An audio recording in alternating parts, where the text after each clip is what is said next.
देखिए प्यारे विद्यार्थियों, आज आपने मीनिंग सुनाए तो हैं लेकिन कम सुनाए हैं।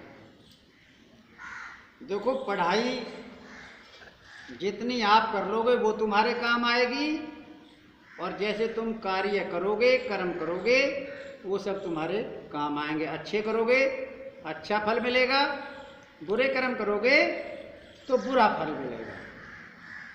देखिए, मैं आपको आज एक कहानी सुनाता हूँ। आप कह रहे हैं दो भाई थे, एक का नाम था रामू और एक का नाम था श्यामू। रामू बड़ा था, श्यामू छोटा था। तो जब उनका घर पर कुछ काम ऐसा नहीं चला तो दोनों के दोनों अपने गांव से बाहर किसी शहर में जाके धंधा करने लगे, और दोनों ने एक ही धंधा किया। दोनों का काम ठीक चल गया, लेकिन रामू का काम श्यामू से ज्यादा अच्छा चल गया। अब जब ज्यादा अच्छा चल गया तो श्यामू को ईर्ष्या हो गई कि भाई रामू का काम क्यों इतना बढ़िया चल रहा है मुझसे। उसने कहा कि यहां हम दो ही रहते हैं, अब दोनों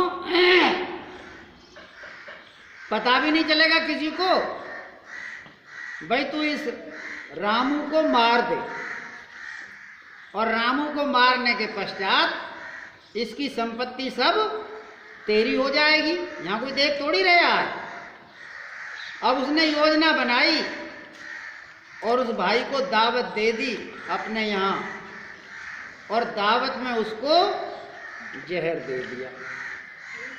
अब जहर देने पर वो मर गया, और वहीं उसकी क्रियाक्रम कर दी और घर पे खबर पहुंचा दी कि वो नहा रहा था और नहा के डूब गया, उसकी लाश का कोई अता पता नहीं है।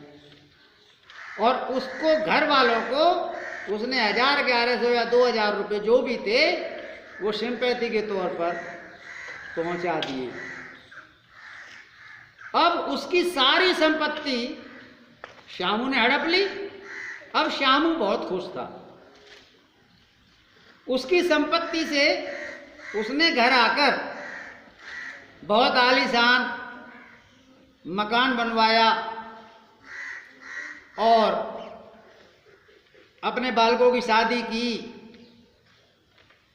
बड़ा खुश रहने लगा वो श्यामू। कहने लगा कि भाई वो मार तो दिया, लेकिन आज मेरा नाम हो गया इधर उधर 2-4 गांवों में।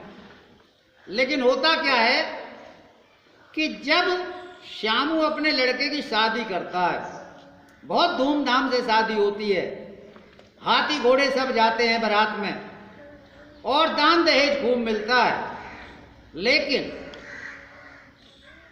कुछ समय पश्चात उस श्यामू के एक पोता पैदा हो जाता है। अब जब पोता पैदा हो जाता है तो बड़े धूम धड़ाके से उसका स्वागत किया गया, जसूटन वगैरह किया गया। लेकिन वो पोता 5-6 साल का जब हुआ तो वो बीमार पड़ गया, और जब बीमार पड़ गया तो उसने इधर उधर पास पड़ोस में सबको दिखाया। वो लड़का ठीक नहीं हुआ, उसका पोता ठीक नहीं हुआ। अब किसी ने बता दिया कि जी विदेश ले जाओ। विदेश ले गए, वहाँ पैसा बहुत बर्बाद किया, और इतना पैसा बर्बाद किया कि जो उसके घर जमीन थे वो भी गिरवी रख गए। अब वो कहने लगा भाई अब मेरे पास कुछ नहीं है, अब मैं इसको कैसे ठीक करूं। अब वो उसको लेकर के गांव में वापस आ जाता है और गांव वालों से कहता है भाई अब मैं मजबूर हूं और मैं इसका इलाज नहीं करवा सकता। तो वो लड़का बोल उठता है कि तुम मुझे पहचानते हो? वो कहने लगा, मैं नहीं पहचानता।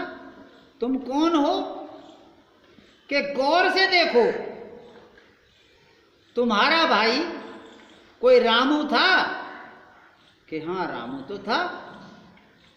कि तुम मेरे चेहरे को गौर से देखिए, मैं वही रामू हूं जिसको तुमने जहर दे के मारा था। मेरा तुम्हारे ऊपर जो कर्ज था, मैंने तुम्हारे घर पैदा होके वो चुका लिया है। अब केवल 400 450 रुपये बकाया हैं तुम पर, और वो मेरे काठी कप्पन में लग जाएंगे, और मैं अब जा रहा हूं। अब उसने जब गौर से देखा कि भाई तेरी तो शकल रामू ही जैसी है, कि मैं वही रामू हूं, मैं तुमसे बदला लेने आया था। तो ये रोने लगा श्यामू कि भाई मैंने ये क्या कर दिया, मैं तो पहले से भी बुरा हो गया। तो तब उस श्यामू को ज्ञान होता है कि जो जैसे कर्म करता है उसको फल वैसा मिलता अवश्य है। यदि वो दोनों भाई ठीक से काम करते रहते, अरे किसी की कम आमदनी है, किसी की ज़्यादा आमदनी है, तो कर्मों के अनुसार आपको फल मिलता अवश्य है। इतनी कहने के पश्चात उसने अपने प्राण त्याग दिए। तो देखिए कहानी कहाँ तक सत्य है। हमारे बुजुर्ग ऐसी कहानी बताया करते थे, लेकिन ये मैं सत्य मानता हूँ। आप देखते होंगे कभी कभी काम करते करते रोटी नहीं मिलती है, खूब सब कुछ करते हैं, इज्जत नहीं मिलती है। तो ये जरूरी नहीं है कि इस जन्म के कर्म हम इसी जन्म में भुगत लें, भुगतना अवश्य पड़ता है। जैसे पिता में भीष्म ने 101 जन्म पहले कभी उस दुबई जिसे बोलते हो तुम दुमई सांप, वो झाड़ पे फेंक दिया था, तो उसका फल मिला था पिता में भीष्म को, जो बाणों की सैया पर रहे थे। कृष्ण जी ने कही थी कि और पीछे जाओ, 100 जन्म तो वो देख चुके थे, लेकिन वो 101वां जन्म था।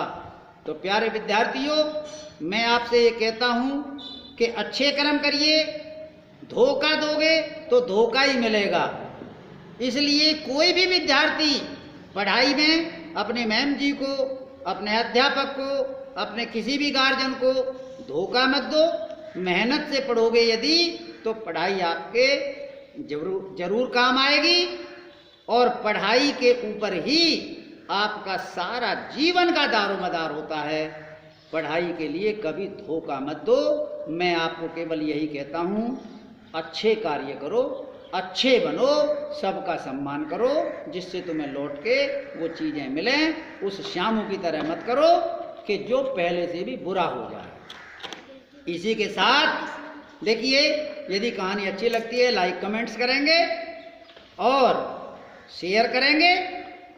मैं यहीं अपनी वाणी को विराम देता हूँ। जय हिंद, जय भारत।